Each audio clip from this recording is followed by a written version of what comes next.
We have some big news coming out of Texas. This state might be flippable, baby, because we have a Senate race coming up next year. We've got some great candidates who are running or may be running. And Steve Bannon, of all people, is actually yelling red alarm because things are not looking good for Donald Trump in the Buckeye state. Now, we have some polling here that says that now, for instance, Donald Trump won the state by 14 points. He won Texas by 14 points. Now, Donald Trump's approval rating there is actually underwater. This is one of the most conservative states in the country. And he now has a higher disapproval rating than his approval rating in Texas. 44% approve, which is insane to me that 44% of anyone would approve of what's going on. 51% of Texans disapprove of how Donald Trump is doing. And we all know that the president's approval or disapproval rating is a real anchor on whether or not that party's leader takes down the ticket. So he could be a real drag on what's happening in Texas. And it actually goes further than that. 51 to 39 margin of how he's handling the economy. And when you have Fox News saying things like this about the tariff deal that Donald Trump just signed, I can understand why. Percent across the board tariffs, so we're going to get some more income. No tariff on U.S. exports to the EU. Cool. $600 billion invested in the U.S. That's almost like the Japanese sovereign fund that they put into our country. I think that's $700 billion. But now they got to get $750 billion of American energy. I think a lot of that's natural gas. You studied this stuff. You know about the relationships between the EU and the U.S. What does it mean to you? Listen, it's a good deal. Thank God we got it out of the way. They're our biggest trading partner. And if we had massive tariffs on their goods and they put tariffs on our goods, that type of trade war would not be good for the U.S. economy. I think the markets are going to like this deal. Now, let's just break down what you said. The stuff that they're buying from us, they probably would have bought anyway, Brian, to be real honest with you. They're cutting back on Russian natural gas, obviously, for a lot of reasons. They're building out their military because of Russian expansionism. So that they were going to do that anyway. And when you say we get 15%, true, but that means U.S. consumers are paying 15% more too. So it's kind of like a tax increase on U.S. consumers. That's one way to look at this. On Fox, I love that he's like, it's a good deal, but it's also a 15% tax on consumers. Donald Trump, this should be the headline. I don't know why Democrats aren't doing this. I don't know why the mainstream media is not doing it like this, but the headline is Donald Trump raised taxes on Americans by 15%. The Boston Tea Party was a 3% tax. We revolted over a 3% tax. And you're telling me Americans are going to be okay with the 15% tax? I don't think so. Now, we're also learning that Texans are very pissed off about the redistricting that Donald Trump supports. It says here that 63% of likely voters across 22 Texas congressional districts, including 41% of Republicans, think the effort to redraw lines in the GOP's favor is unnecessary. We also have more polling here that says 62% said of these are Texan voters said that they would be less likely to support Republican candidates who prioritize redistricting over disaster response efforts. So this is not great. This is not great. I mean, I'm loving it. It's great for us, not good for Republicans. And you know it's bad because Steve Bannon, of all people, Sloppy Steve, is on his own network raising the alarm. So I'm going to actually show you the clip that Steve Bannon plays for his folks, and then I'm going to show you his response.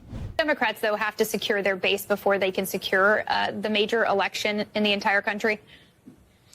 They do, but this is a significant change from 8 years ago. The way the Democrats broadly speaking, viewed Donald Trump 8 years ago was that he was an aberration, the way Joe Biden talked about, frankly, is that you beat him in 2020 and the Trump legacy is going to be erased. His style of politics is going to vanish. Republicans are going to have a fever break, as Barack Obama said, for quite a while, and the country will change. And they no longer think that. And they're not having a press conference and saying we don't think this anymore. You're seeing it in these sorts of actions where there are tactics they admit Donald Trump uses very well that are not going to voters and showing them a chart that proves the Democrats are correct, that are grabbing attention, that are being insulting, that are being mean. I'd recommend reading that whole profile and everything else Elaine Godfrey writes. But some of what Crockett has done has been insulting in ways that Democrats usually apologize for, like calling Governor Abbott in Texas Governor Hot Wheels, and she didn't apologize. She. I had to say, I mean, I'm interested in what you all think about Governor Hot Wheels. Very funny to me. Very funny to me.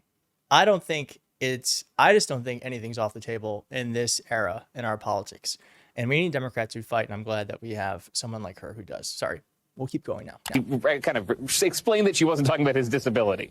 But that is the sort of attitude the Democrats used to say, that's not us, that's Trump, we are a different party. Because they lost the last election to Trump, they don't have the confidence anymore that their style of politics is, one, going to win, and two, effective. That is slowly changing how they operate.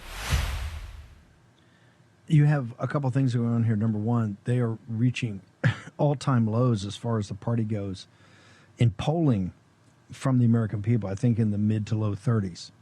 So they're in a ditch. They're in a hole. However, they do have like Mondami in New York, and that's this new, even more radical, if you can believe it or not, even more radical than Obama, or kind of the offsprings of Obama and Obama's tenure. You now have, what I call the red-green merger. Sorry, I'm going to cut in here one more time because I don't want that to go unchecked, because what the hell is radical about Mamdani? The fact that he wants to make it so that people can afford their rent, the fact that he wants to have it so that folks can get food, grocery stores at low prices, the fact that he wants it so that travel in the city can be more affordable. There's nothing radical about that. There's nothing, and I think it's actually something that most Americans would say, yeah, we actually do need solutions to these problems of higher costs, which, by the way, Donald Trump has not helped with. Marxism, neo-Marxism with radical jihad, and you're seeing this sprout up all over. Other candidates are coming up. That's where they've got some momentum, and that's where they got some heat, not to get majorities, but in these areas like in New York City, where he's running against a couple of candidates, this guy can, win with 40% or 44, 45%.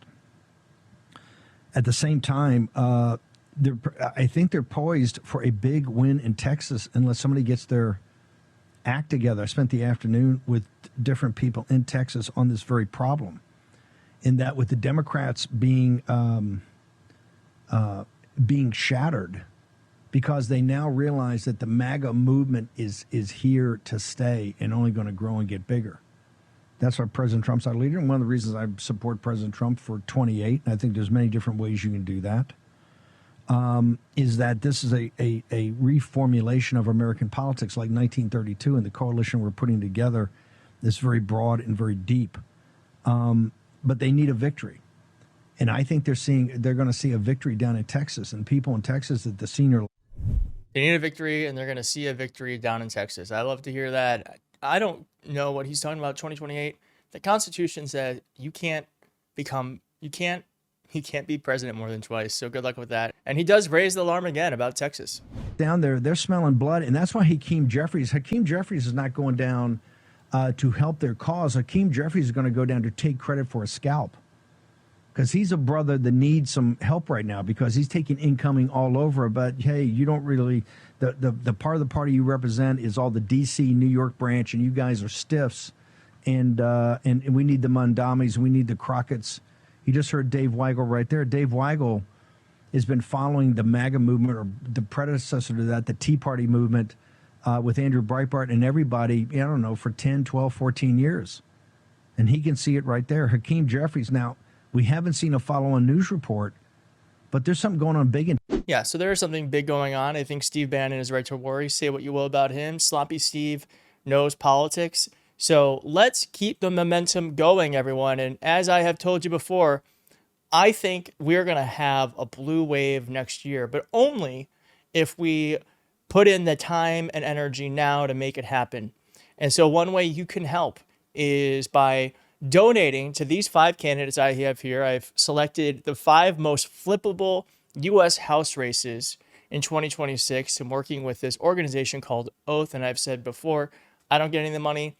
Oath doesn't get any of the money. This money goes straight to these candidates. And these are the races that no one's talking about. These aren't going to be high profile races, but these are the races that are going to determine whether or not we have control of the House or if Republicans do. And we need to be a check on Trump. So let's make this blue wave as big and blue as possible. And there's going to be a link in the description and a link in the comments where you can donate to these 5 candidates. And it can really make the difference between a blue Congress and a red Congress. So please, if you are able and you have the means, please do consider donating. Thank you so much for watching. If you like this video, please hit like on the video. If you're not subscribed, please consider subscribing. I'll see you next time. Bye.